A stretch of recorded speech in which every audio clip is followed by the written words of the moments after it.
The Jets were able to trade Leonard Williams at the trade deadline to the New York Giants, but there's a few more moving pieces to that trade that are going to come into play over the next few days.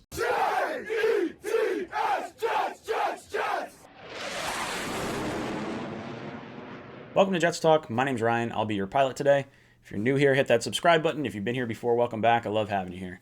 I'm going to leave a link in the description down below for my mock draft contest, so if you guys would like to join that, I'm going to be giving away prizes for first, second, and third place. It's just the first round, and they kind of make it idiot-proof, so if you've never done it before, it's pretty easy. Let's get right into it. Let's talk about the Leonard Williams trade. Last year, the Jets drafted Quinnen Williams with the third overall pick and ultimately made Leonard Williams expendable. Leonard Williams was playing on a $14 million fifth-year option with the New York Jets, and the Jets were not going to re-sign him at the end of the year. Joe Douglas decided to do the smart thing and trade Leonard Williams at the trade deadline to the New York Giants. At the time, this left me kind of scratching my head because I didn't think the Giants were going to be a very good team last year. At that point, I kind of figured they were getting a top 5 pick anyway. So why are you giving up draft assets for someone that you could have just signed in free agency, when it came around? So I'm really happy with what the Jets got. The Jets got a very high pick in the third round for this year, but there's a conditional pick that is coming into play in the next few days in terms of the 2021 draft. And now the Jets, if Leonard Williams is re-signed by the Giants before the start of the new league year, the Jets would get a 4th round pick. If he is not re-signed, the Giants would give up a 5th round pick for next year's draft. And obviously the Jets would like to get that 4th round pick. And according to someone, Brian Stevens, I guess he says he's a SNY guy. He doesn't have the little blue check on his Twitter, so I'm not exactly sure if this is 110% accurate. He also has Isaiah Simmons above Chase Young, so take this with a grain of salt. But I do believe what he said is probably going to hold true.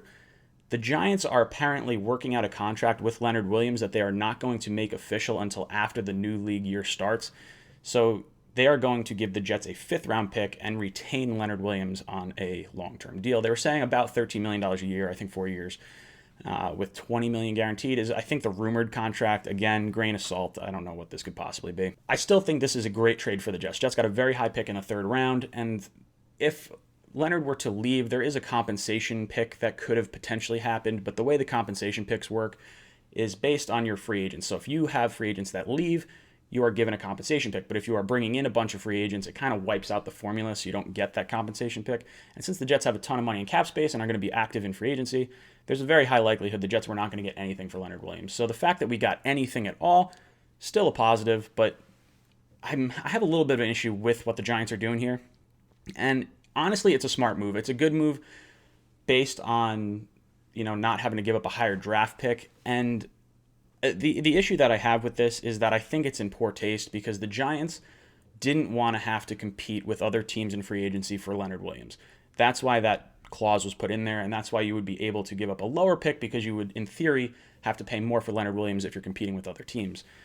Now, if they're already working out a contract without him having the ability to negotiate with other teams, that seems like it's in poor taste, and I'm a little irritated about it. I mean, even still, the fact that Jets got anything is probably gravy anyway, but I don't know. Let me know what you guys think down below in the comments. We're going to be talking more about this, the Trent Williams idea, and the free agency period coming up on my Monday call-in show, as well as my Talking Jets panel with Green Bean O'Leary and Gangrene David. That'll be on Tuesday night at 9 o'clock. Call-in show will be Monday night at 8 o'clock. Let me know what you guys think of everything down below in the comments. And as always, go Jets.